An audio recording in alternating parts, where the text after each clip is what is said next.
Thank you for being here. I'm here to share on the topic being human with a lot of concern as well as hope.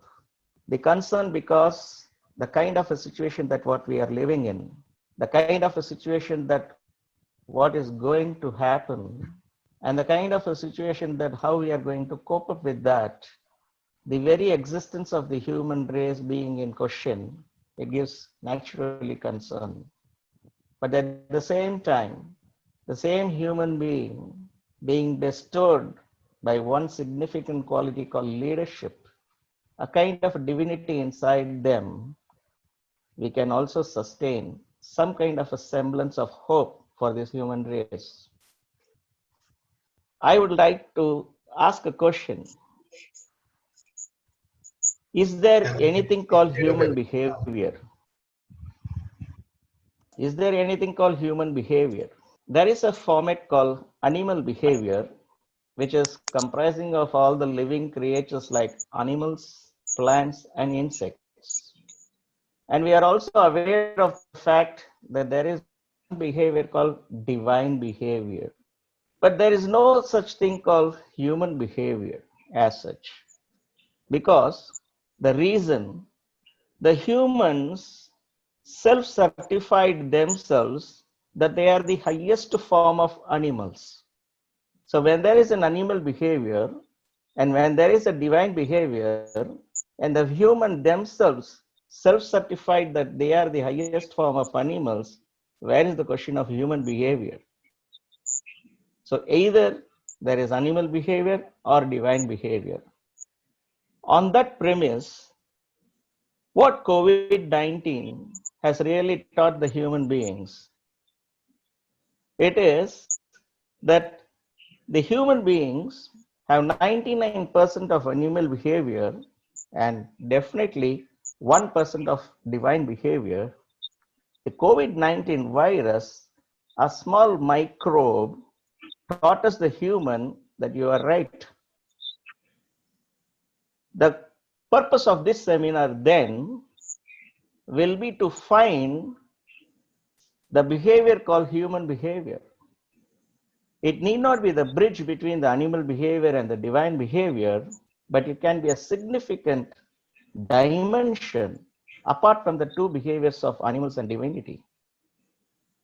If I start with on the presumption that human behavior is there, what exactly human beings are doing for so long, centuries old.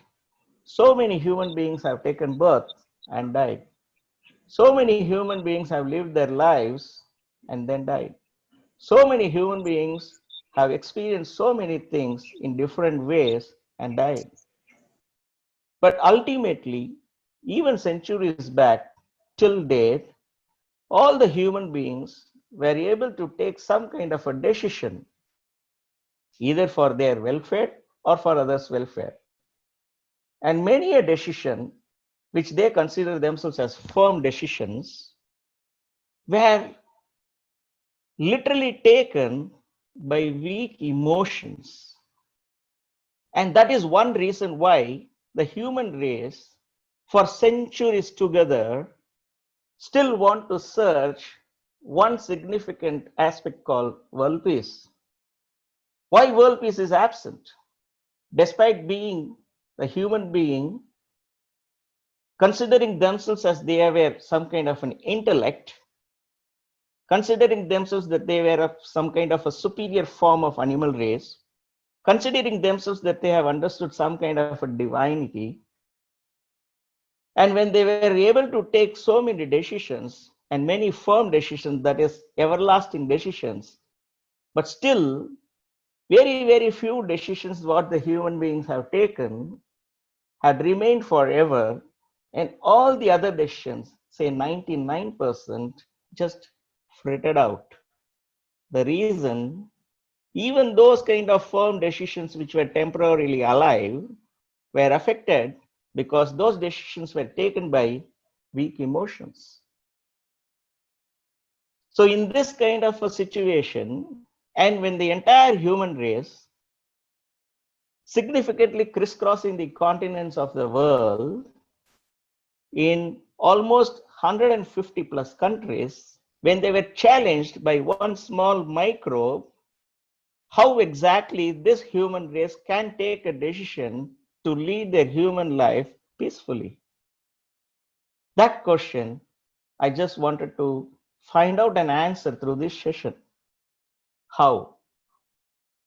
We clean dirt in the body, we clean dirt at home, we clean dirt at office, we clean dirt at town. What's the other dirt that we need to clean as a human being? Can anybody say it through the chat? Rakesh, I am not able to see the chat box. Shall I read the answer for you, sir? Yes. Most of the answers are mind, dirt in mind, Okay. soul, Okay. thought, ourselves. Okay. Please give the certificate to the person who said soul. Yeah, it's All right. JC. Yep. Fine. Now, the dirt at the body can be cleaned by somebody else. The dirt at home can be cleaned by somebody else. The dirt at office can be cleaned by somebody else. The dirt in the town can also be cleaned by somebody else. But the dirt in their own soul can be cleaned by only one person, one individual, that is ourselves. No other person can come and clean our dirt of the soul. In that kind of a situation, how human beings tend to behave, it goes like this. They turn their mind blind and still struggle to use their eyes to see what exactly the reality is. Now, this is really amazing to see. The mind goes off, but the eyes searching.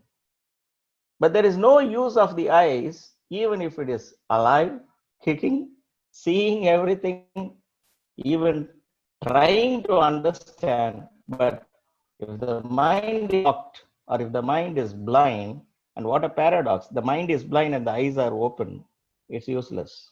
In that kind of a situation, how we will be able to clean our soul?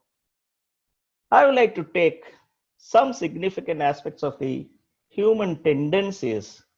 I say it human because the humans themselves have claimed it as human. Where exactly we can start with in cleaning up the soul? The human life understanding we need to understand.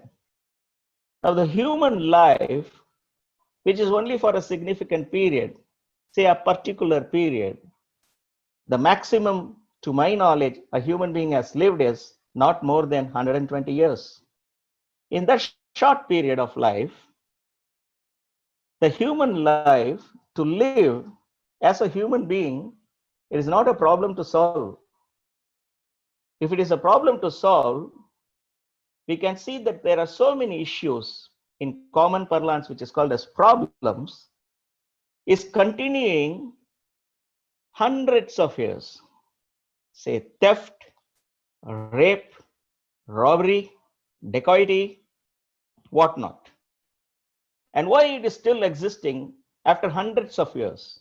Because the human beings were still struggling to understand what exactly human life is, because they treat those things as a problem or an issue and are struggling to solve. But the result is before us, the centuries old issues are still alive. Then what exactly human life means then? How to understand the human life?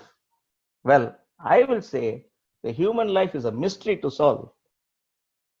And when I call it as mystery, and when we try as a human being to solve the situations of the human life, I think the essential element or an ingredient an individual human being can have is to solve this mystery of human life requires leadership.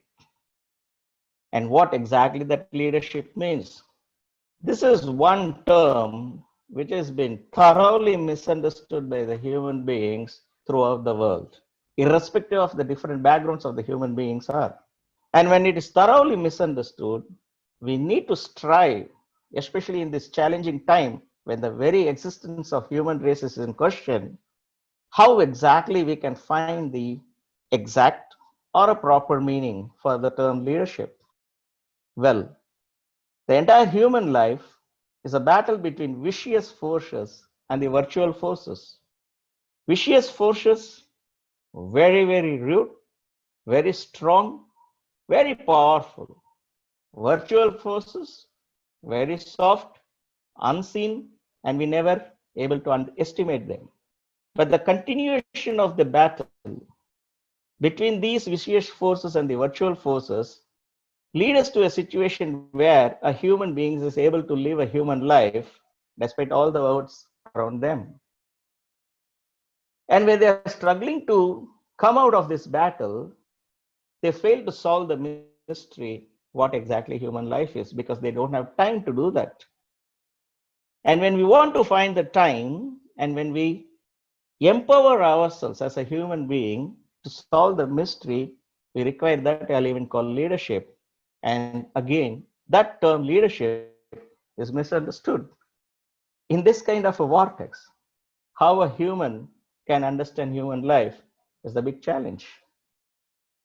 Now, taking the help of the solar system, the humanity questions, if we tell, in the mythological era, a Surya, which is denoted as sun, is the intellect, is the power giver. The manas, the various forms of celestial bodies, literally acts as some kind of a catalyst where the power of the sun is being transferred to Chandra, the moon, and the moon derives that power.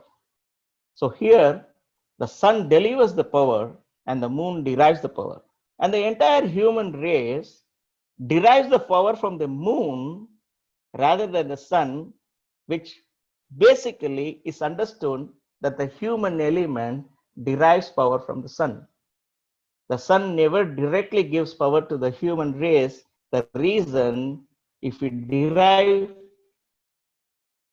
the power from the sun, it will burn us. We will not be able to sustain as a human being.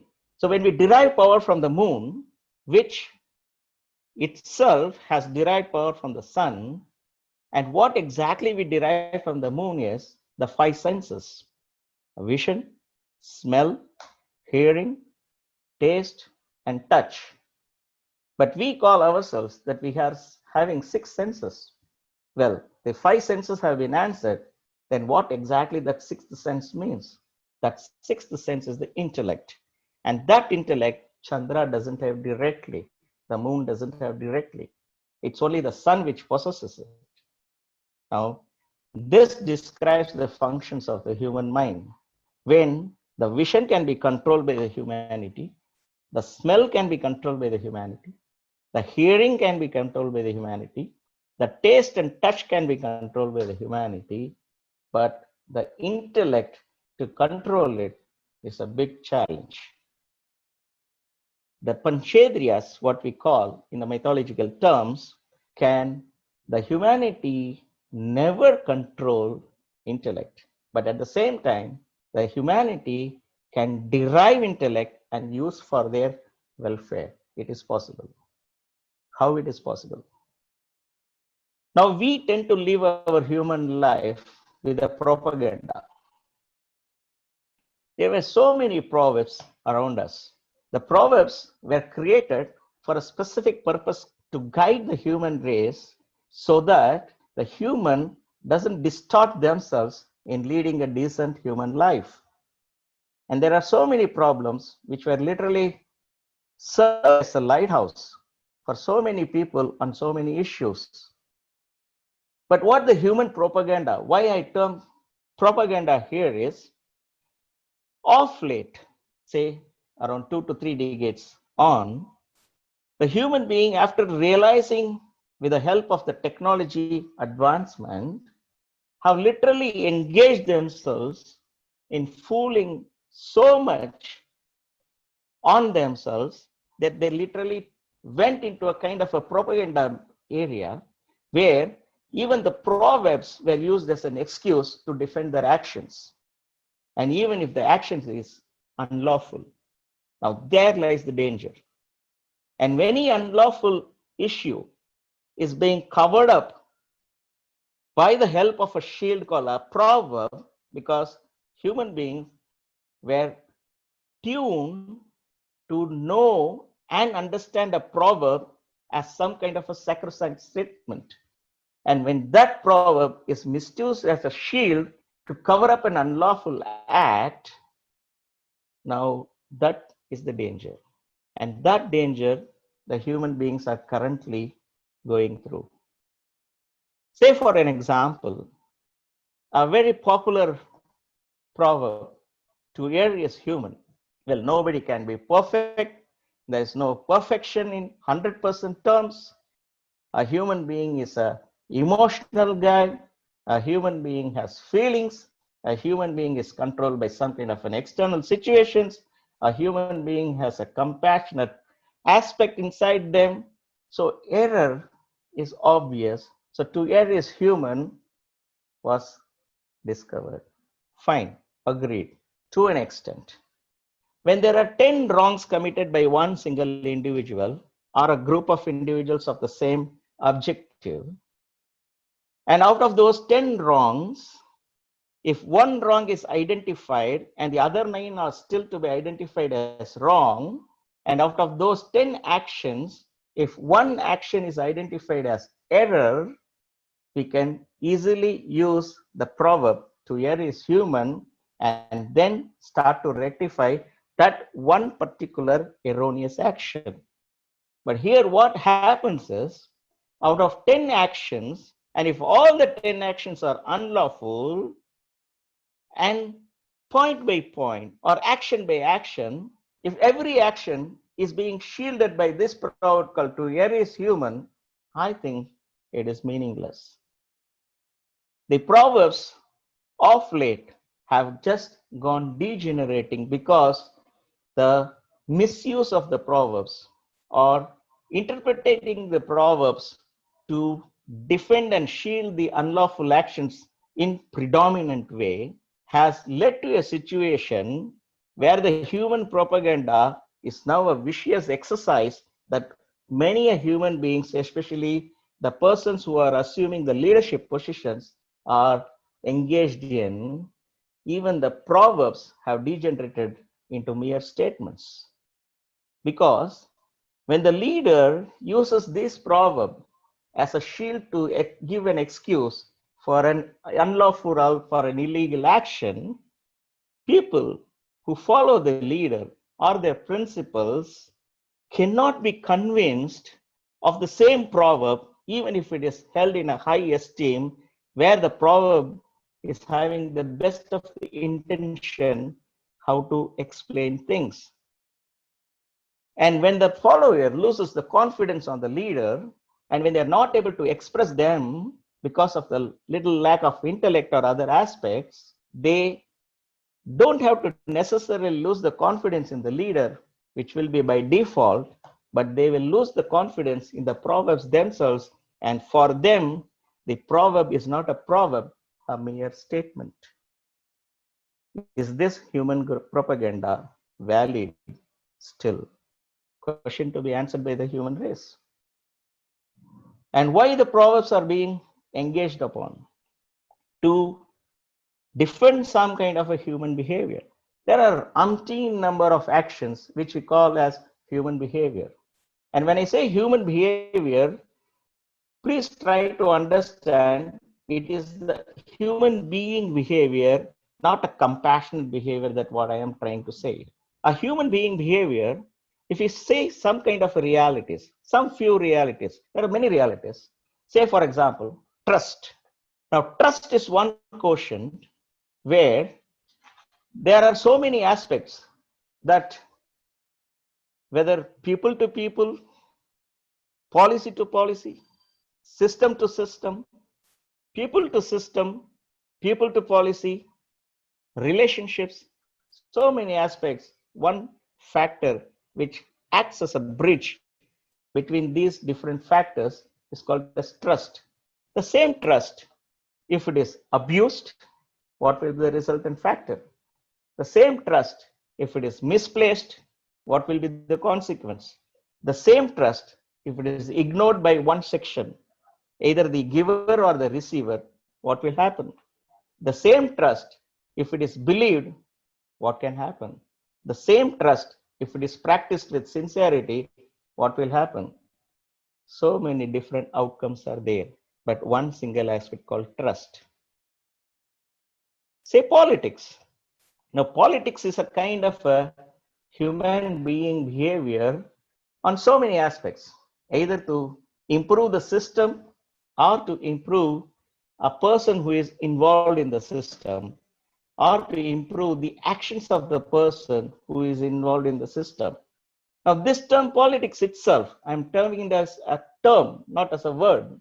This term politics itself throws upon different dimensions, throws upon different interpretations, and throws upon understanding different meanings. But what exactly politics means? Politics has really become a disease in many an organization. And that disease, people are still trying to find a kind of a good vaccine for this disease.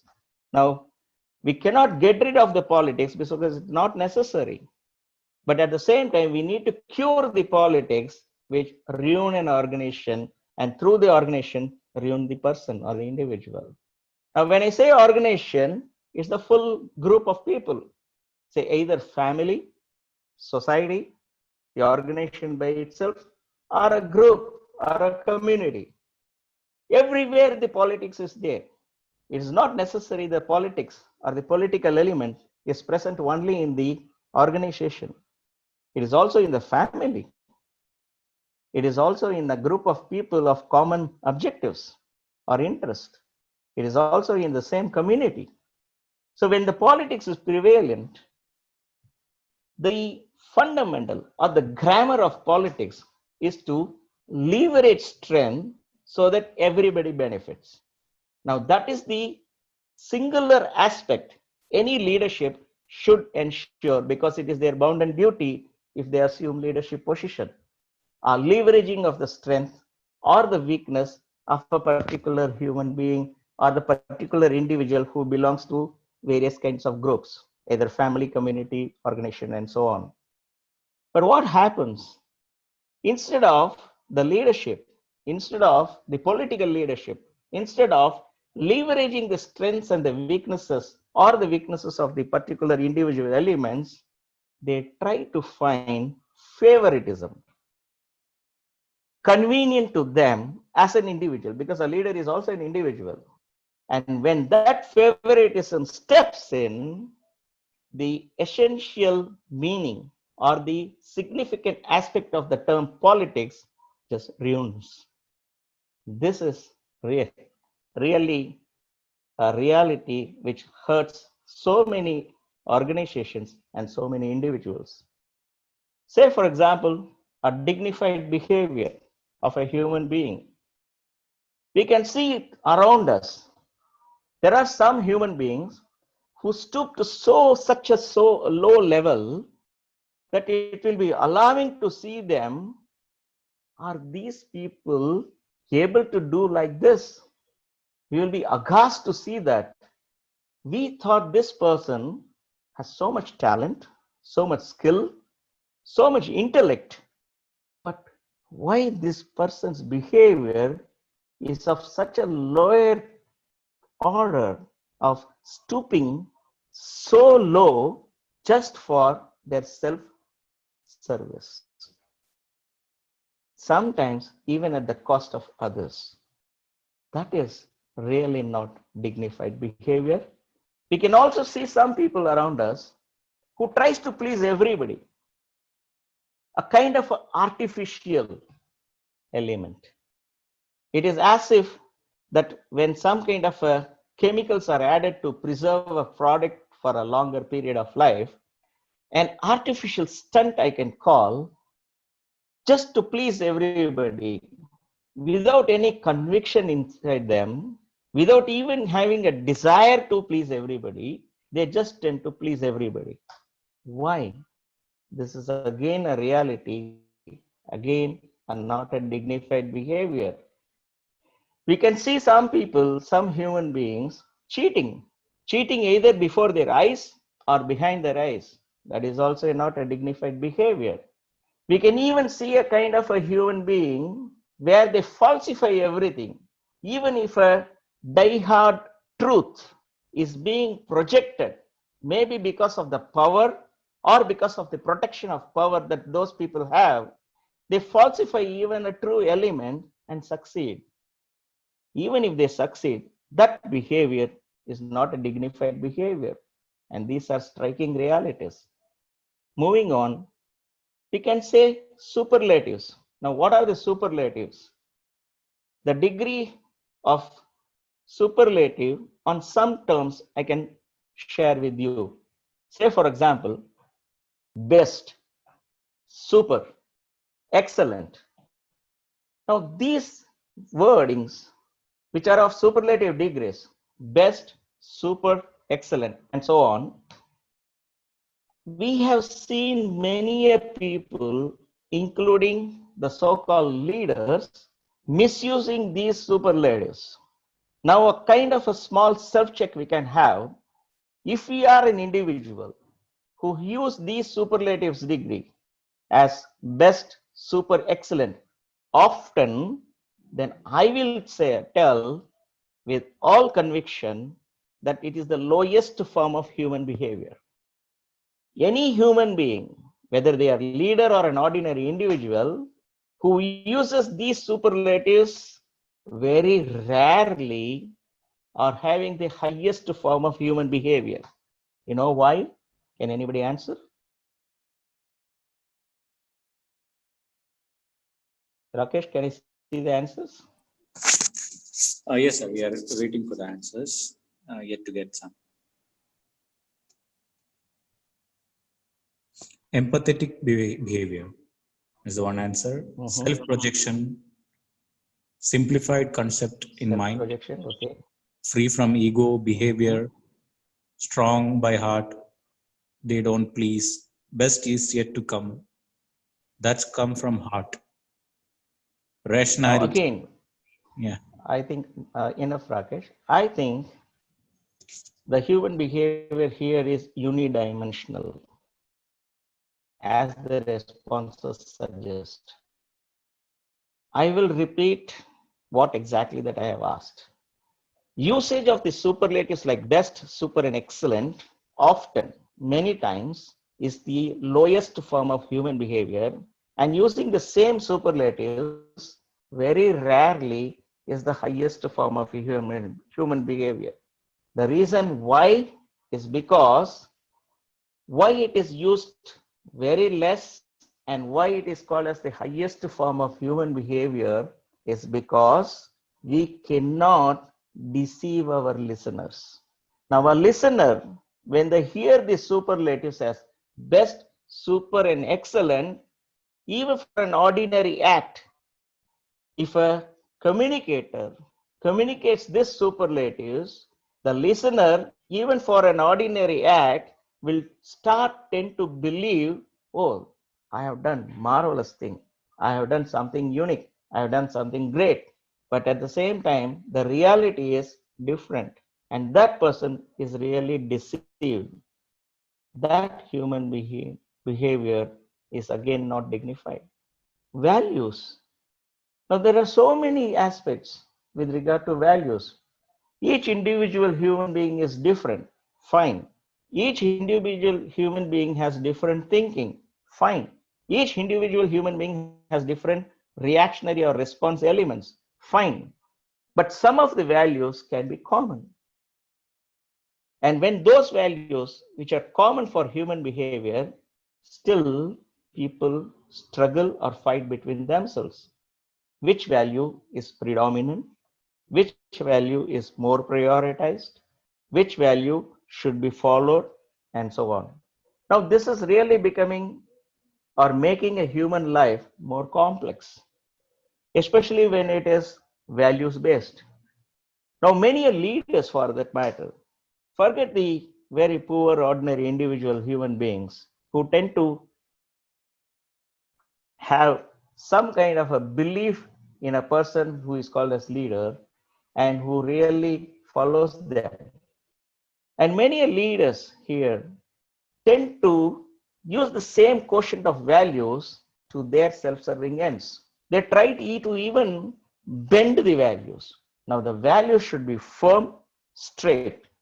Value should be so much of conviction.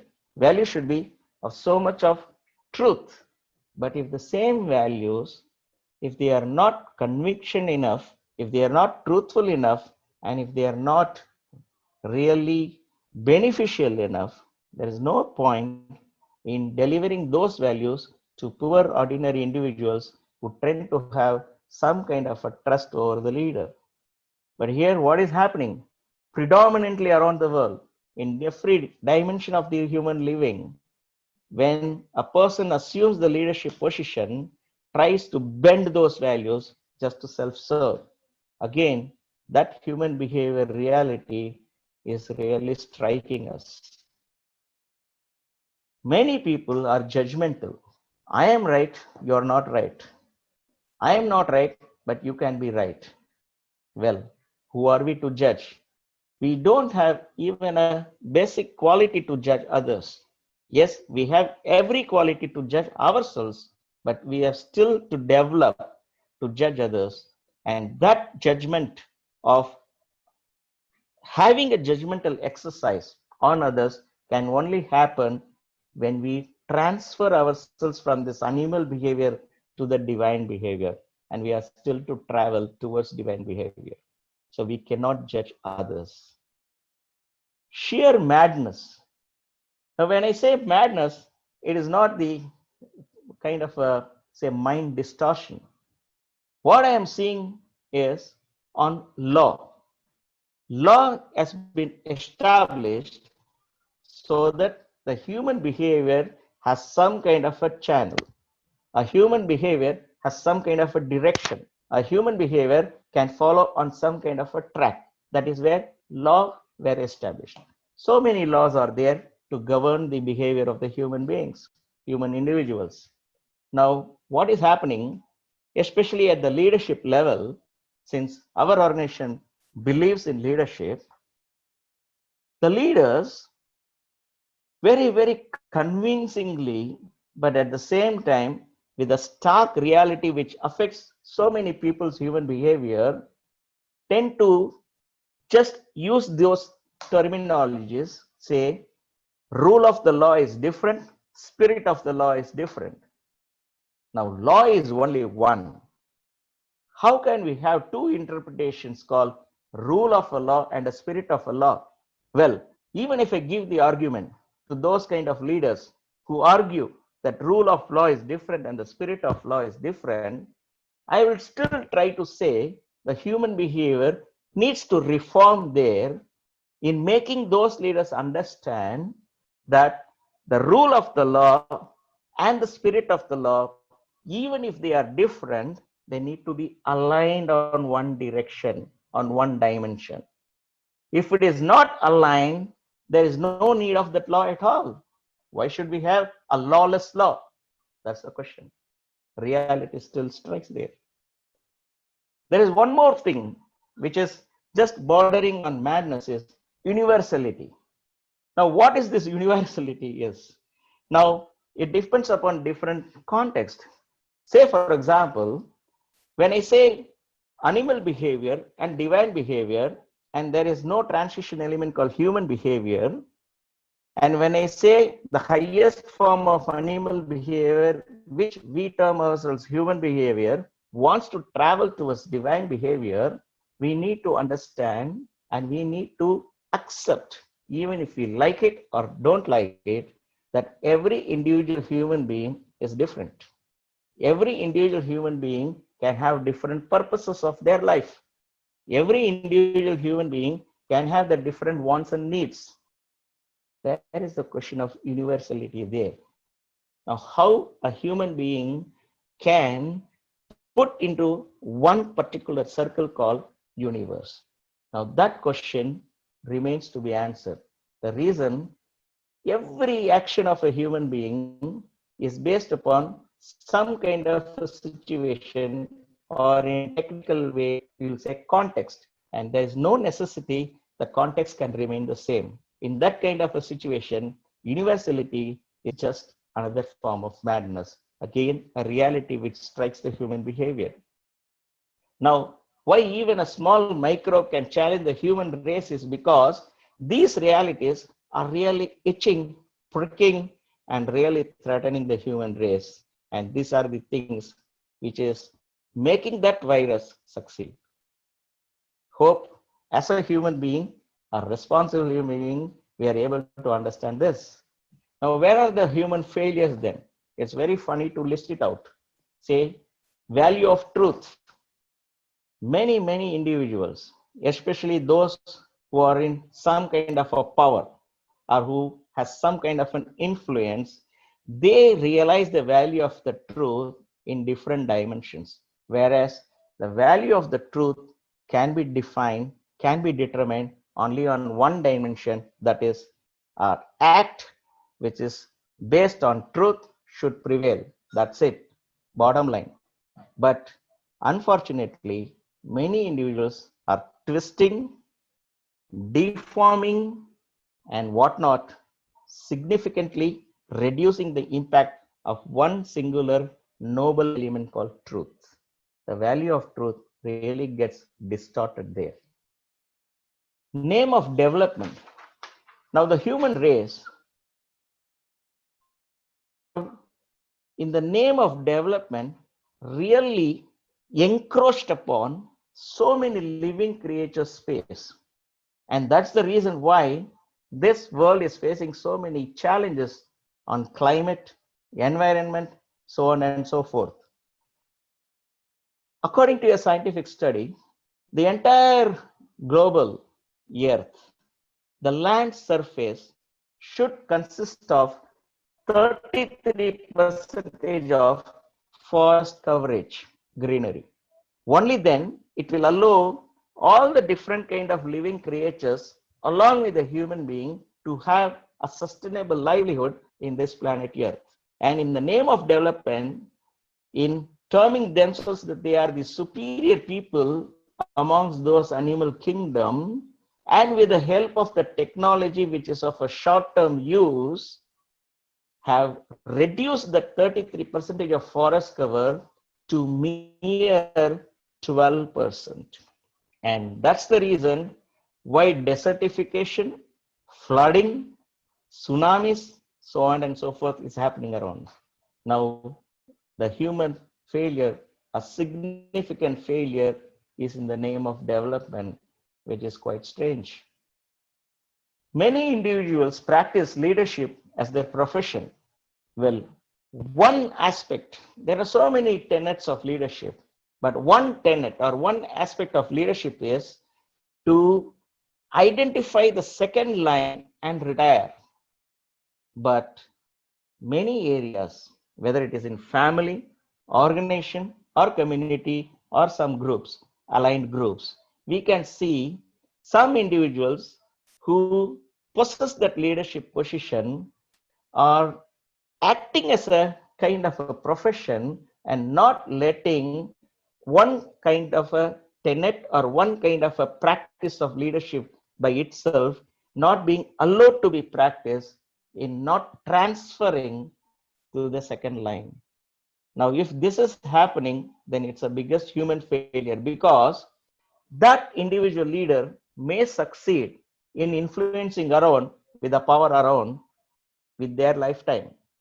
But after their lifetime, the very leader who control that organization, who control that family, who control that community, they will not be there to witness because they have died, but the entire organization, the entire family, or the entire community will collapse just for one aspect: second line leadership was not developed. So it's a funny element that even leadership is practiced as profession. There are so many people who still believe in atrocities, that if I tell something about this person to somebody else, if it is benefiting me, why not I do that? If I indulge in some kind of an action, and if it is unnoticed, and if I am profiting out of that, why should not I do that like that? As a human being, when we call ourselves that we are having full of emotions, feelings, and as a human being who also believes that there is significantly there are two elements called love and compassion, is it necessary to believe in these atrocities just for short-term gains? A big question. It is again funnier. Practice of diplomacy. Now, I will just summarize this. The practice of diplomacy, why it is a big human failure, and it is again funny, is because they failed to create. Now, all the diplomats, when I say they, all the diplomats failed to create equitable wealth despite all the management mantras they possess. You will see, you will even revel in the some kind of a mantra they will say, 1 minute manager, this minute manager, 1%, 10%, 100%, this principle, that principle, all management mantras. But so long, so far, after the commercialization of the entire human race, they are still struggling to find equitable wealth for the human race. Now, I think the practice of diplomacy is also becoming some kind of a funnier element, a big failure. Human habits, why they are made necessary. Say psychophancy. Now, what is the dictionary meaning of psychophancy? It is to use flattery for self-service. I will support this with hypocrisy. The dictionary meaning is practicing one thing and preaching another thing. Now, these two elements, psychophancy and hypocrisy, are actually ruining so many human beings, so many individuals, that they are still not having a kind of a little hope, a glimmer of hope to continue their life. The number of suicides across the world, the number of diseases across the world, the number of old age homes across the world, the number of shelters across the world, the number of people struggling with hunger and poverty across the world is all because of the human habit, especially predominantly of these two elements called sycophants and hypocrisy. When are we going to end these things? Why not we change this habit? A habit can always be changed, and it is a necessity these days. But why we are not able to do that? Again, a big question to be answered, a big question for the human race to understand and then put it in action. Now, why this sycophancy and the hypocrisy are happening? Because they win small battles. Any significant aspect, any significant action, any significant, say, kind of a situation where it will help them or it will benefit them, they win it. Fine.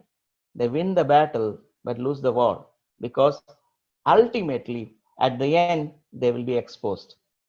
A human being, if they really want to live a human life decent and meaningful, has to change the habit of sycophancy and hypocrisy. I will say any human individual who practices these things, sycophancy or hypocrisy, are the weakest individual in the human race. If they are strong enough, if they are convincing enough for their own benefit or for their own struggle, even if you want to struggle by way of the habit of not practicing sycophancy or hypocrisy, you're welcome. You have the highest form of human nature inside. But again, let me put it, any person who practices sycophancy and hypocrisy is the weakest form of human person inside them. And those persons, one day, if necessity happens, can even be changing themselves or transforming themselves into some kind of a murderer or a heinous act that they can commit without any hesitation. These need to be changed. Why human beings clash between themselves? Why human beings fight between themselves? Why human beings have different understanding between themselves? I think it is because of the clash of comfort zones of those particular human beings. If as an individual or as a group, if our comfort zone is common, we tend to call it as friendship, we tend to call it as like-minded, we tend to call it as even race. But at the same time, if the comfort zones, even if it is different, that is fine. But if it is clashing, then we will say the terminologies like enemies, uh, antisocial behavior, uh, a kind of a terrorist, a kind of an unruly element, and so on and so forth. Now, this clash of comfort zones is again, to me, is a kind of a relative term, a relative phrase. The reason one particular comfort zone can be okay for one particular set of people, whether it is single or group, but at the same time, the same comfort zone cannot be comfortable for another particular individual or a group of people. It applies vice versa. Now, the clash of comfort zones really is a big habitual happening in human race. Victimization. I would say the human race have degenerated in such a low form, and that's the reason why there are so many struggles across the world, especially with relate to women here. The victim is blamed, and that is the worst kind of human habit that one person can have. Why should a victim to be blamed? A victim is a victim who is already suffering. Now, there cannot be an investigation whether the victim was responsible for that action. Come on, the victim is a suffering person, and how can they be responsible for that action? This is really strange. We need to understand more on this.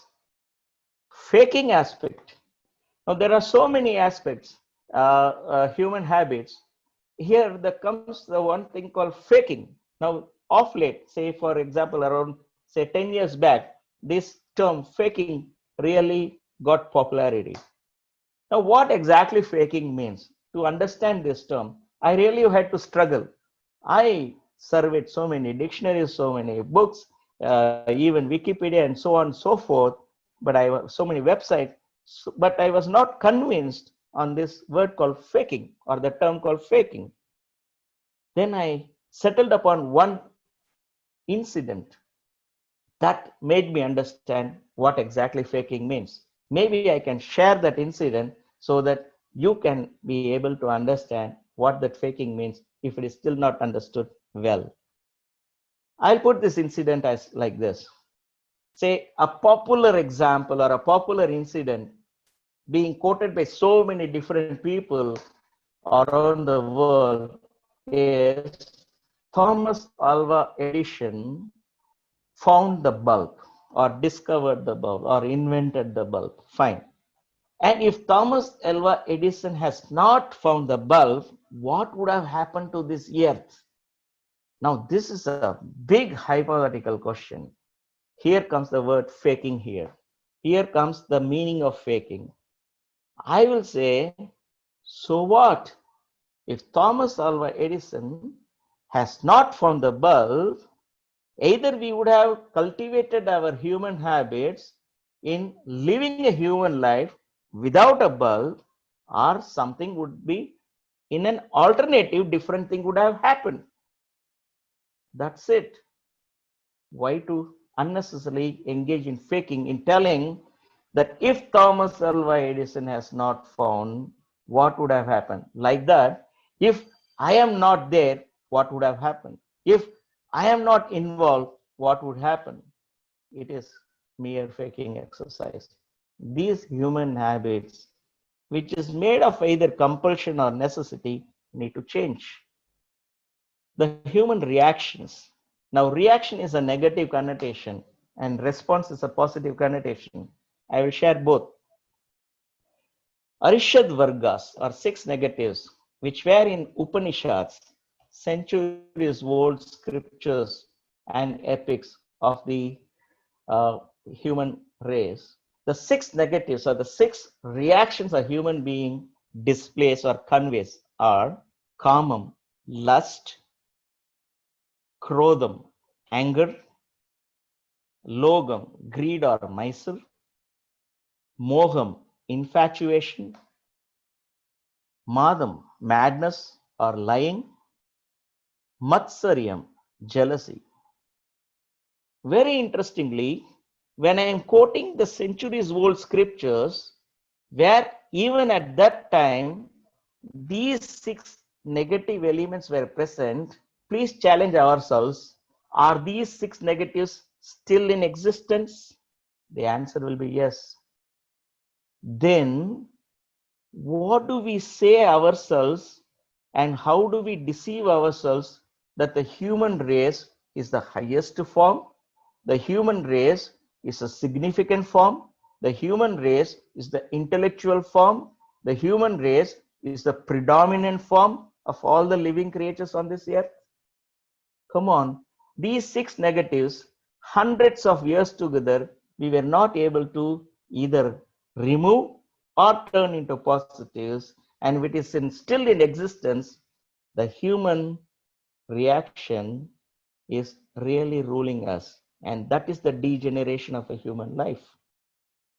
Now, how, after realizing, okay, these many years, these were the things that we need to either remove or change, what can be our response? The flip side, the other side of the coin. Well, the lust can always be replaced with love. When I say love against lust, because lust is unidimensional, love is multidimensional. We can change anger into affection. Go for, walk a step extra. Then you will see or you will find an affection element. The greed or myself can be replaced by help, a kind of a serving mentality. Infatuation can be transformed into tolerance, even controlling ourselves and tolerating whatever the losses that we have. Madness or lying can be replaced by patience. If I lie now and I get the maximum benefit, fine, that is a negative thing. If I lie now, even if I get a maximum benefit, let me have patience. I will tell the truth and get the same benefit. That patience is a human response rather than a reaction.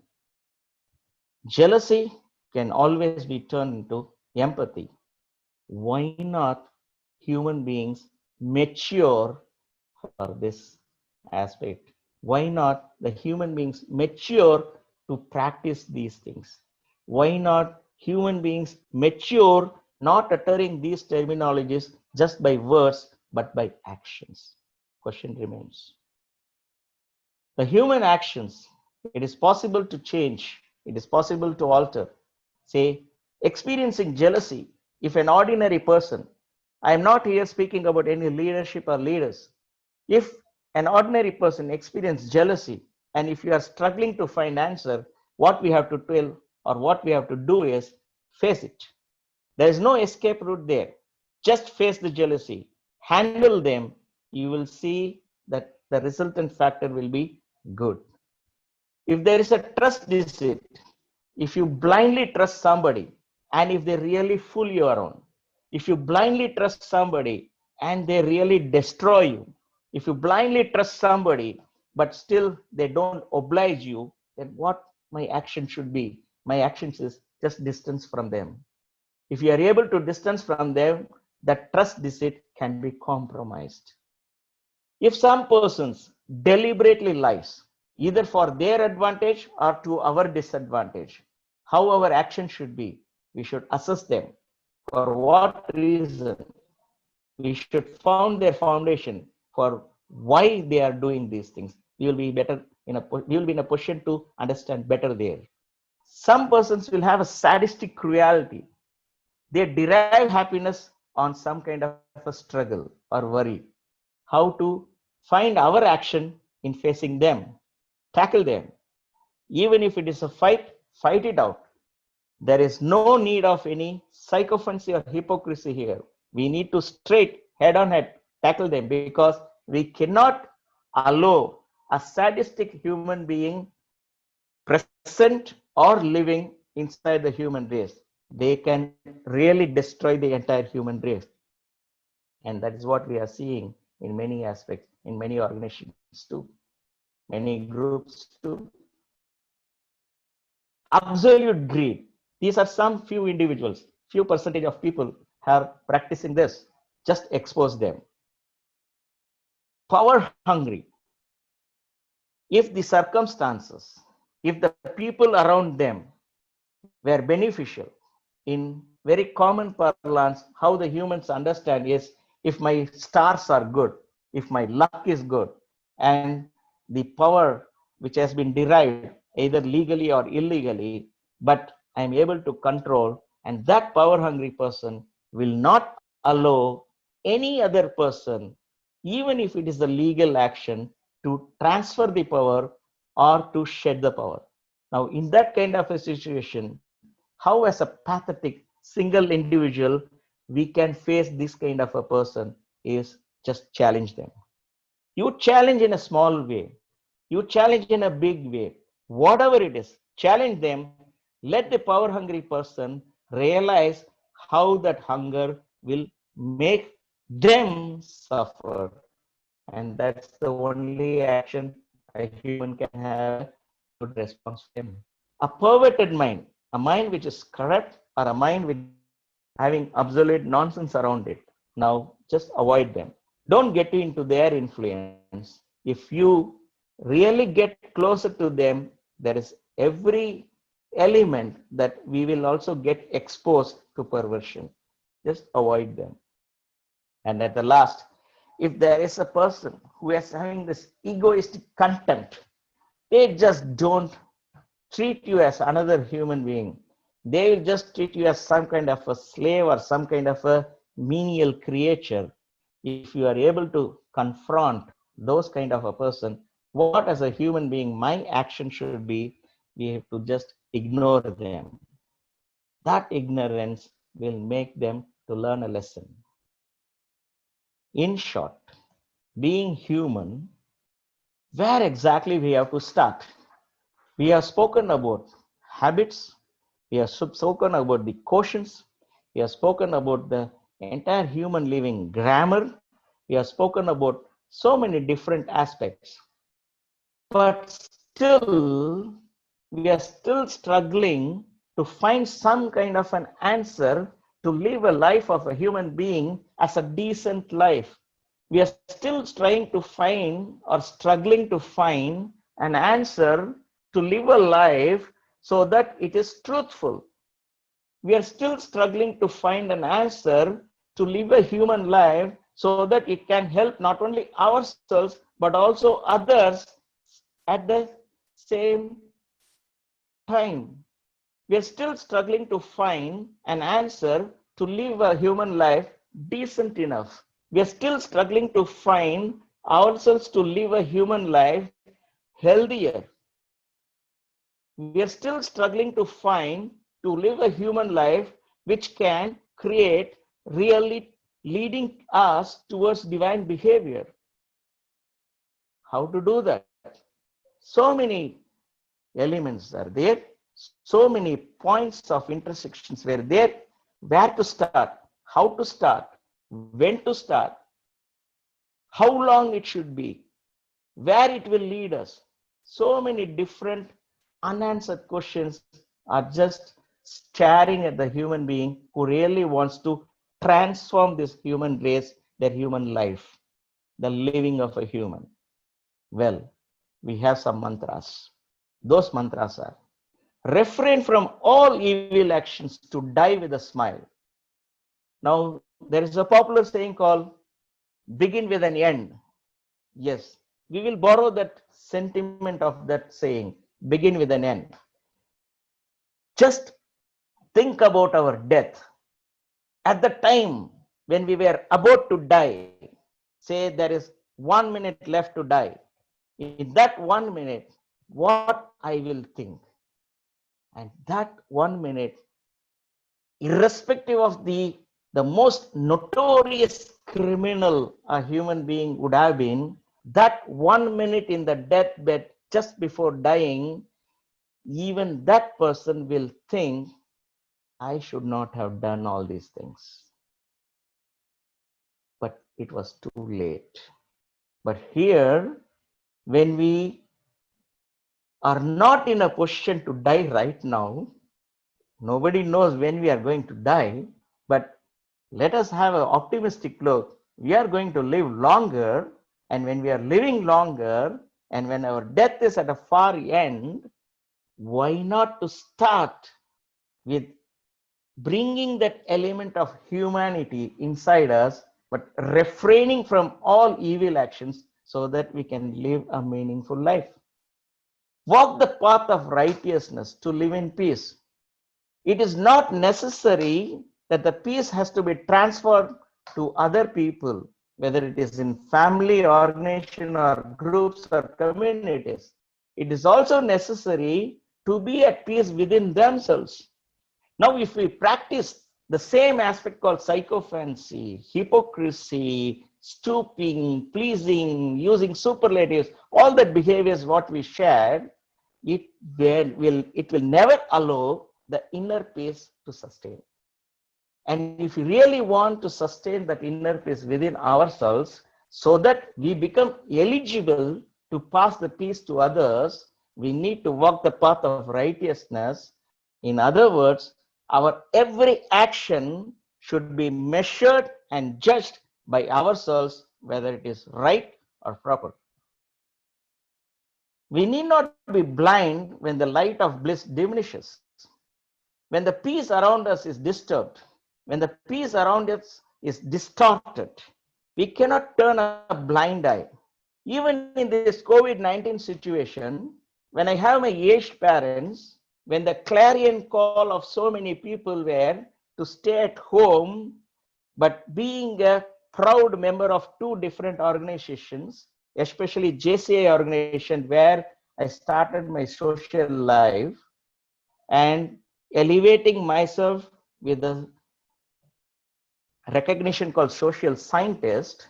Now, I cannot remain idle as a JCI member in this COVID-19 crisis situation of the human race.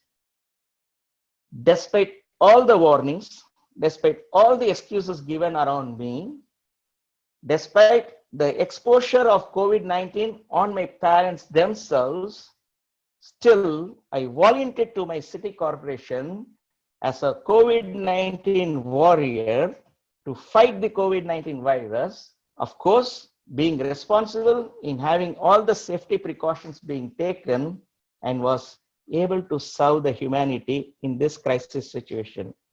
We need not be blind when there is peace being distorted around us. We as a proud JCI member have to come forth and serve the society despite whatever the harm that it can create on us. But if we are responsible, we can even stop the harm. We can be open. Love and compassion in every step ahead. Now, whether it is in action, which is physical, whether it is in thoughts, which is mental, whether it is in dream, which is unaccounted for, nobody is going to ask us how much you have dreamt, in every aspect of it, action or the mental thinking or the dreaming, in every aspect of it, in every dimension of it, these two elements, the love and compassion, should be predominant.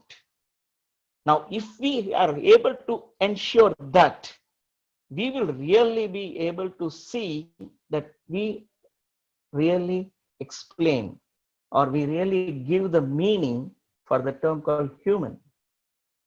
Interestingly, the amount of salt inside our blood, I don't know how many people here know this, the amount of the salt content inside our blood is just equal to the amount of the salt content in the sea water. That kind of a salt thing we have. Salt means it is a kind of a catalyst for so many actions. Without salt, it is a waste. Interestingly, when this COVID-19 is directly affecting the lungs, I don't know how many people know here, the width of the lungs is as big as a tennis court. If we expand the lungs, it is as big as a tennis court. Imagine that. You can ask any heart surgeon, they will explain. Now, if we have that lungs, which is predominantly for the breathing, which is the basic life action of a human being, is width enough as a tennis court, we have huge potential of being a human, a good, love, compassionate human. I don't know how many people know we have multiple heartbeats every second, every millisecond. One heartbeat pumps the blood inside our blood vessels, and the distance of blood vessels inside a human body, an average human body, is 96,000 kilometers. That is, one heartbeat pumps the blood to travel 96,000 kilometers. Imagine when we cross 96,000 kilometers of our vehicle, say car, we change the car. But here, every beat makes the blood pump across 96,000 kilometers of blood vessels, and we say, I am a human being, a living human being. Come on, being human, despite all the benevolence that the nature has given or the divine power has given, we need to practice at least at a basic level to see that we remain human. With that, I will just try to expose here. Dear fellow listeners, let us try to change our dimension in living this human life with love and compassion in every step ahead. Thank you for your listening.